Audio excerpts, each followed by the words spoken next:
నమస్కారం అండి, this is #you. Bihar ఎన్నికల్ని చాలా ప్రత్యేకంగా భావించారు ఈసారి. ఎందుకంటే ఇది Nitish 20 years history and Narendra Modi 11 years of continuation of charisma చూస్తుంటే బీహార్లో ఎన్డీఏనా కాంగ్రెసా ఇదంతా కాకుండా ప్రశాంత్ కిషోర్ ఎంట్రీ ఇచ్చిన పొలిటికల్ అరంగేట్రం, ఎంతో మంది కింగ్ మేకర్స్ చేసిన ప్రశాంత్ కిషోర్ పార్టీ ఈరోజు ఎలా ఫలితాలు ఇవ్వబోతుంది. ఎగ్జిట్ పోల్స్ ఫలితాల్లోకి వెళ్లే ముందు మనం 3 మేజర్ నేషనల్ సర్వే రిపోర్ట్స్ ఈరోజు మీ ముందుకు తీసుకొస్తున్నాం. ఒకటి మ్యాట్రిక్స్ సర్వే, ఇంకొకటి పీపుల్స్ పల్స్, ఇంకొకటి పీపుల్స్ ఇన్సైట్. 3 సర్వే రిపోర్ట్లు మనం ఈరోజు బేస్ చేసుకుని మాట్లాడబోతున్నాం. బీహార్లో డబుల్ ఇంజిన్ సర్కార్ ఎస్టాబ్లిష్ అవ్వబోతుందా? తేజస్వి యాదవ్ గెలవబోతున్నాడా? లేకపోతే ఎన్డీఏ మళ్ళీ నితీష్ కుమార్ ప్రభుత్వం బీహార్ రుచి చూడబోతుందా? Who is welcoming who? Bihar is one of the hot happening place now. ఈరోజు మనం చూసుకుంటే కనుక ఆల్రెడీ ఉమెన్ కి పెద్దపీట వేసి schemes as well as scholarships, aids women కోసం ఎక్కువ చేసింది ఎన్డీఏ ప్రభుత్వం. వీళ్ళు ప్రామిస్ చేశారు, కంబ్యాక్ కోసం వెయిట్ చేస్తున్నారు.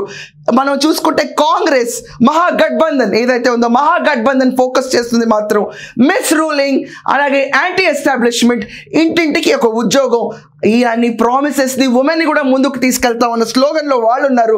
At the same time NDA government jungle Raj కాన్సెప్ట్ని కూడా తీసుకొచ్చి ఈ ఎన్నికల్లో ప్రధానంగా వాడారు. మనం చూసుకోవాలి the tug of war between ANC, NDA. ఇదంతా కాకుండా మనం చూసుకుంటే మహాగఠబంధన్లో ఉన్న INC, I mean to say Indian National Congress participation in మహాగఠబంధన్, ఎన్డీఏ కూటమి. ఇదంతా కాకుండా ఎంఐఎం, ఇదంతా కాకుండా ప్రశాంత్ కిషోర్ ఎంట్రీ. ఈ పర్టికులర్ సన్నివేశాలను చూద్దాం. ఇప్పుడు మనం చూస్తుంది మ్యాట్రిక్స్ సర్వే వాళ్ళు ఇచ్చిన ఎగ్జిట్ ఫలితాలు ఎలా ఉన్నాయో లెట్స్ హ్యావ్ అ లుక్. ఇప్పుడు మనం చూస్తున్నాం మ్యాట్రిక్స్ సర్వే వాళ్ళు బీహార్ ఎలక్షన్కి ఇచ్చిన ఎగ్జిట్ పోల్ ఫలితాలు మాత్రమే. నవంబర్ 14న వచ్చే మెయిన్ రిజల్ట్స్కి దీనికి వేరీ అవ్వచ్చు. ఇది కేవలం ఎగ్జిట్ పోల్ ఫలితాలు మాత్రమే. మనం చూసుకుంటే మహాగఠబంధన్కి 70 నుంచి 90 స్థానాలు వాళ్ళకి కైవసం కావచ్చు అని చెప్పి ఈరోజు మ్యాట్రిక్స్ సర్వే వాళ్ళు నిర్వహిస్తారు. 243 స్థానాలకి వాళ్ళు పోటీ చేయగా 70 నుంచి 90 స్థానాలు గెలవడానికి స్కోప్ ఉంది. అదే ఎన్డీఏ కూటమికి చూసుకుంటే 147 నుంచి 167 స్థానాలు గెలవచ్చు అని కూడా ఈ రోజు మన వాళ్ళు వెల్లడించిన సర్వేలో చూసుకుంటున్నాం. 243 స్థానాలకి వీళ్ళు పోటీ చేశారు. ఇక్కడ మ్యాట్రిక్స్ సర్వే ఇచ్చిన ఎగ్జిట్ పోల్ ఫలితాల ప్రకారం చూసుకుంటే మాత్రం ఖచ్చితంగా ఎన్డీఏ గెలవబోతుంది, నితీష్ కుమార్ ప్రభుత్వం రాబోతుంది, మహిళల ఓట్లు వీళ్ళకి పడ్డాయి అన్న సంకేతాలు క్లియర్గా వినిపిస్తున్నాయి. యాంటీ ఎన్కంబరెన్సీ, దాని తర్వాత వాళ్ళకున్న రూలింగ్ పార్టీకి ఉన్న డిఫెక్ట్స్ ఏవైతే ఉన్నాయో 20 ఏళ్ల నితీష్ ప్రభుత్వంలో ఇప్పుడు దాకా మళ్ళీ స్టెప్ బ్యాక్ అవ్వకుండా రీఎంట్రీ ఇస్తున్న నితీష్ అండ్ 11 ఏళ్ల మోడీ స్టాంప్ మళ్ళీ బీహార్ మీద పడబోతుంది. ఇదంతా కాకుండా let's go into detail survey matrix వాళ్ళు ఇచ్చిన దాంట్లో మనం చూసుకుంటే కనుక మహాగఠబంధన్కి ఈ రోజు మ్యాట్రిక్స్ సర్వే వాళ్ళు చేసిన సర్వే ప్రకారం చూసుకుంటే 37% ఓట్లు మాత్రమే నమోదైనవి. కేవలం 37. ఇది కొంచెం బాధాకరం. ఖచ్చితంగా వీళ్ళు ఎల్లకేళ్ళకి 20 ఏళ్ల రూల్ని బ్రేక్ చేద్దామని ఎంత ప్రయత్నించినా బీహార్లో ఈరోజు మహాగఠబంధన్కి 37% వరకే ఓట్లు పడినాయి. అదే మనం ఎన్డీఏ చూసుకుంటే 48% ఓట్లు నమోదైనవి. ఇది మ్యాట్రిక్స్ సర్వే వాళ్ళు ఇచ్చిన ఎగ్జిట్ పోల్.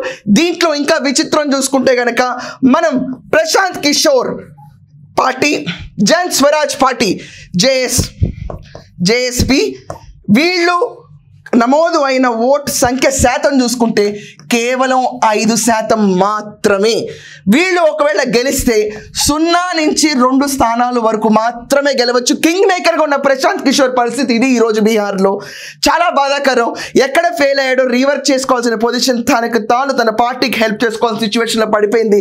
ఇది వెరీ షాకింగ్ మూమెంట్. మళ్ళీ మనం చూసుకుంటే కనుక ఒకసారి ఎన్డీఏ కూటమిలో ఉన్న బీజేపీ లెక్కను చూసుకుంటే ఈరోజు మనం ఒకసారి బీహార్లో వీళ్ళు 65 నుంచి 73 స్థానాలు గెలవచ్చని మ్యాట్రిక్స్ సర్వే వాళ్ళు చెప్తున్నారు. అలాగే జేడీయూని చూసుకుంటే ఎన్డీఏలో వీళ్ళు చూసుకుంటే 67 నుంచి 75 స్థానాలు ఎన్డీఏ కైవసం చేసుకోవచ్చు అన్నట్టు మనకి ఇక్కడ కనిపిస్తుంది. అదే మనం మహాగఠబంధన్లో చూసుకుంటే ఆర్జేడీ ఇక్కడ మనం చూసుకుంటే 53 నుంచి 58 సీట్లు గెలవచ్చని మ్యాట్రిక్స్ సర్వే వాళ్ళు ఇస్తున్నారు. అలాగే కాంగ్రెస్ పరిస్థితిలోకి చూసుకుంటే 10 నుంచి 12 ఓట్లు మాత్రమే స్థానాలు మాత్రమే గెలవచ్చని చూస్తున్నారు. ఇక్కడ మనం చూసుకుంటే కనుక క్లియర్గా ప్రశాంత్ కిషోర్ పార్టీకి 0 నుంచి 2, బీజేపీ 65 నుంచి 73, జేడీయూ కూర్చుకుని 67 నుంచి 75, అదే మహాగఠబంధన్లో ఆర్జేడీ 53 నుంచి 58, కాంగ్రెస్ 10 నుంచి 12 స్థానాల వరకు గెలవచ్చు అని చెప్పి మ్యాట్రిక్స్ సర్వే వాళ్ళు ఇచ్చారు. Let's go to the next survey report. ఇప్పుడు మనం చూస్తుంది సెకండ్ నేషనల్ సర్వే బీహార్ ఎన్నికలకి. మనం చూసుకుంటే పీపుల్స్ ఇన్సైట్ సర్వే వాళ్ళు నిర్వహించిన సర్వే ప్రకారం ఎగ్జిట్ పోల్స్ ఫలితాలు మాత్రమే ఇవి. మళ్ళీ క్లియర్గా చెప్తున్నాం, మహాగఠబంధన్కి 87 నుంచి 102 స్థానాలు కావచ్చు అని చెప్పి వాళ్ళు ఎస్టిమేట్ చేశారు. 102, 87 మనం క్లియర్గా గుర్తుంచుకోవాలి. మ్యాజిక్ ఫిగర్ 122, మ్యాజిక్ ఫిగర్ 122 అవ్వగా ఇక్కడ మహాగఠబంధన్కి 87 నుంచి 102 అంటే చాలా డిసప్పాయింటింగ్ ఫిగర్ ఎగ్జిట్ పోల్ ఫలితాల ప్రకారం చూసుకుంటే.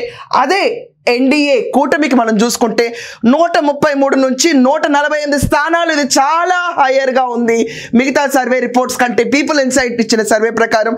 అండ్ ప్రశాంత్ కిషోర్ పార్టీకి ఇందాక మనం అన్నట్టు 5% ఓట్లు నమోదైన కొన్ని కాన్స్టిట్యువెన్సీస్లో చూసుకుంటే కనుక మహాగఠబంధన్ నుంచి 1000 ఓట్లు చీల్చుకుంటా వచ్చింది అన్న అనాలిసిస్ కూడా మనం ఇందాక విన్నాం. ఆ రేషియో ప్రకారం చూసుకుంటే 0 నుంచి 2 కింగ్ మేకర్కి ఓపెనింగ్ ఉంటుందా, ఉంటే ఒకవేళ మ్యాక్సిమం వెళ్ళిన 2 స్థానాలు, అదర్స్ 3 నుంచి 5 అని డిక్లేర్ చేశారు. సో ఈ గణాంకాల లెక్కన ఎగ్జిట్ పోల్స్ మనం చూసుకుంటే పీపుల్ ఇన్సైట్ ఇచ్చిన సర్వే ప్రకారం మ్యాజిక్ ఫిగర్ని క్రాస్ చేసుకుంటే వెళ్ళేది మాత్రం ఎన్డీఏ ప్రభుత్వమే. Now will go to People Pulse survey. ఇప్పుడు మనం చూస్తున్నాం ఇంకొక national survey exit poll Bihar ఎన్నికలది. మనం పీపుల్ పల్స్ సర్వే వాళ్ళ హించిన సర్వే ప్రకారం చూసుకుంటే ఎగ్జిట్ పోల్ ఫలితాలు ఎలా ఉన్నాయంటే మహాగఠబంధన్కి యాజ్ యూజువల్ మళ్ళీ తక్కువ రేషియో కనిపిస్తుంది. ఇక్కడ వాళ్ళు ఇచ్చారు 75 నుంచి 101 వరకే. అదే ఎన్డీఏ కూటమికి మనం చూసుకుంటే కనుక హైయెస్ట్ ఫిగర్ నమోదవుతుంది. ఇక్కడ 133 to 159, 122 మ్యాజిక్ ఫిగర్ క్రాస్ అయిపోయిన పరిస్థితి. మళ్ళీ ఇక్కడ చాలా వెరైటీగా ప్రశాంత్ కిషోర్ పార్టీ జనస్వరాజ్ పార్టీకి 0 లేదా 5 స్థానాల దాకా మ్యాక్సిమం ఇచ్చారు. అదర్స్ 2 నుంచి 8 ఇచ్చారు. ఈ ఒక్క సర్వే మాత్రమే ఈరోజు జేఎస్పీ పార్టీకి ఓపెనింగ్స్ కనిపిస్తున్నాయేమో అనిపిస్తుంది. ఒకవేళ 0 వస్తే ఏం చేయలేము. ఇది కేవలం ఎగ్జిట్ పోల్ ఫలితాలు మాత్రమే. 14 నవంబర్ దాకా వేచి చూడాలి. మహాగఠబంధనే లీడ్ అవ్వచ్చు, లేకపోతే ఎన్డీఏ మళ్ళీ తిరిగి సర్కార్ ఫామ్ చేయొచ్చు. డబుల్ ఇంజిన్ సర్కార్, 20 ఏళ్ల నితీష్, 11 ఏళ్ల మోడీ మిరాకిల్ మ్యాజిక్ పనిచేస్తున్నా చూడాలి. ఒక్కసారి ఫైనల్ అనాలిసిస్కి వెళ్దాం అన్ని సర్వే రిపోర్ట్లు చూసి. That's all. Will just go for a final clipping and close this chapter. ఇప్పుడు మనం చూస్తున్నాం మేజర్ సర్వే. ఇక్కడ మనం జానక్య స్ట్రాటజీస్ ఆల్రెడీ చేసాము. Matrix, People's Insight and Pulse summarized ఒక్కసారి మనం చూసుకుంటే కనుక ఈరోజు ఫలితాలు ఎలా ఉన్నాయంటే మ్యాట్రిక్స్ సర్వే వాళ్ళు ఎన్డీఏకి 167 స్థానాలు మ్యాక్సిమం ప్రసాదించారు. 147 నుంచి 167 రావచ్చు. అండ్ అదే మ్యాట్రిక్స్ సర్వే మహాగఠబంధన్కి మ్యాక్సిమం వెళ్ళిన 70 నుంచి 90 దాకా రావచ్చు అన్నారు. చాణక్య స్ట్రాటజీస్ సర్వే 130 నుంచి 138 స్థానాలు ఎన్డీఏ కైవసం చేసుకోవచ్చు అని ఎగ్జిట్ పోల్స్ ఇచ్చారు. అండ్ వాళ్ళు మహాగఠబంధన్కి 100 నుంచి 108 ఇచ్చారు. ఐ థింక్ వీళ్ళే హైయెస్ట్ ఇచ్చారు ఇప్పుడు దాకా మహాగఠబంధన్కి. చూసుకుంటే కనుక పీపుల్ ఇన్సైట్ సర్వే 133 to 148 ఇచ్చారు ఎన్డీఏకి. బట్ మళ్ళీ మహాగఠబంధన్కి 87 నుంచి 102 ఇచ్చారు. పీపుల్ పల్స్ 133 to 159 ఇచ్చారు. అండ్ మనం చూసుకుంటే మహాగఠబంధన్కి 75 నుంచి 101 స్థానాలు ఇచ్చారు. ఏ రకంగా చూసుకున్నా కూడా ఒక్కసారి మనం గణాంకాల్లోకి చూసుకుంటే పీకే పార్టీ అనేది ఎక్కడ కనుమరుగైపోయింది, ఎక్కడా లేదు. రేస్లో లేని పార్టీ కింద నమోదైంది. అది కొన్ని ఓట్లు చీల్చడం మహాగఠబంధన్ నుంచి తప్ప పీకే పార్టీ ఇన్ఫ్లుయెన్స్ అనేది కొంతమంది ఇన్ఫ్లుయెన్స్ చేసి ఉండొచ్చు. 1000 ఓట్లు 2000 ఓట్లు చేర్చగలిగింది, కానీ ఎంతకాల సీట్లు నమోదు చేసుకుంటుందనేది తెలియదు. 0 నుంచి 5 కూడా ఉన్నాయి ఆయన కెపాసిటీకి. కింగ్ మేకర్ పొజిషన్ అనేది ఫస్ట్ ఇంట్రెస్టింగ్ పాయింట్. అండ్ ఇంతమంది ఇచ్చిన సర్వేల ప్రకారం చూసుకుంటే ఎస్, నితీష్ 20 years కమ్బ్యాక్ మళ్ళీ తిరిగి రాబోతుంది ఎన్డీఏ ప్రభుత్వం బీహార్లో అని. And Modi charisma is still there. Double engine సర్కార్ తిరిగి బీహార్లో వస్తుందని ఆశ ఈ ఎగ్జిట్ పోల్స్లో కనిపిస్తుంది. కానీ ఇది కేవలం ఎగ్జిట్ పోల్స్ మాత్రమే. దీంట్లో 3 నేషనల్ సర్వేస్ ఉన్నాయి. ఒకటి చాణక్య సర్వే, మనకి మామూలుగా లోకల్ సర్వే.